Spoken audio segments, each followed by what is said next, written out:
Well, I think a couple things we know. One is the bond market isn't worried about the deficit. Interest rates are still very low by historical terms.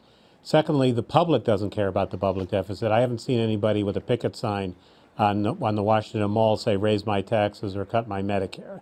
So, and I think the new wrinkle is that a number of economists, Larry Summers, Olivier Blanchard, formerly of the IMF and at MIT, have pointed out that when interest rates are low and likely to remain low for a long time, there's less urgency about addressing the debt. But that doesn't mean that we can continue to have a debt growing faster than the economy forever. The question is, when do we hit the wall? You know, I wonder sometimes if you look at it on a household basis, and I don't love making this comparison, but hear me out for a second. So a household would say, well, you know, you can't really spend more than you have. But if you look at the debt number, they say, well, okay, so you have debt on your house, but how much? What's your net worth as a comparison for that? When we look at the U.S. economy, we often talk about the deficit. We talk about the debt as a big scary number, but we don't talk about the wealth of this country. Is that because it doesn't matter, or because why don't we talk about that, putting that into proportion? I don't think the household metaphor works very well here. Yeah. Well, we know that someday taxes are going to have to go up or spending is going to have to be cut a lot because we're an aging society. And the problem we have now is we are borrowing lots of money, and much of that borrowing is not going to investment. It's not, to go back to your metaphor, which I don't like we're borrowing money to send the kids to college or to renovate the house. We're doing it for current consumption. And so a lot of the argument isn't so much about how much we're borrowing. It's pretty clear we don't have any trouble borrowing at this rate. We're not crowding out a lot of private investment at this rate.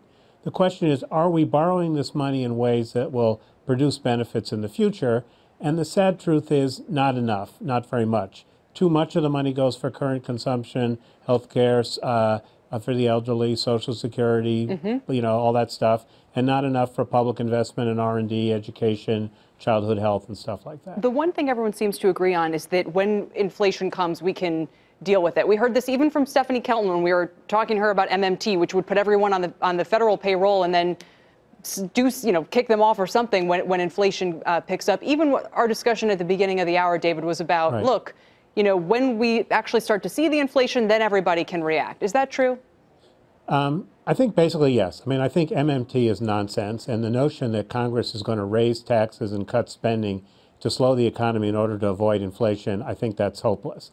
But I think the reason that people are rethinking this is, as Steve said earlier, we have these models, and the models tell us we would expect to have more inflation now. So when the world doesn't perform as your models expect, it's time to rethink things.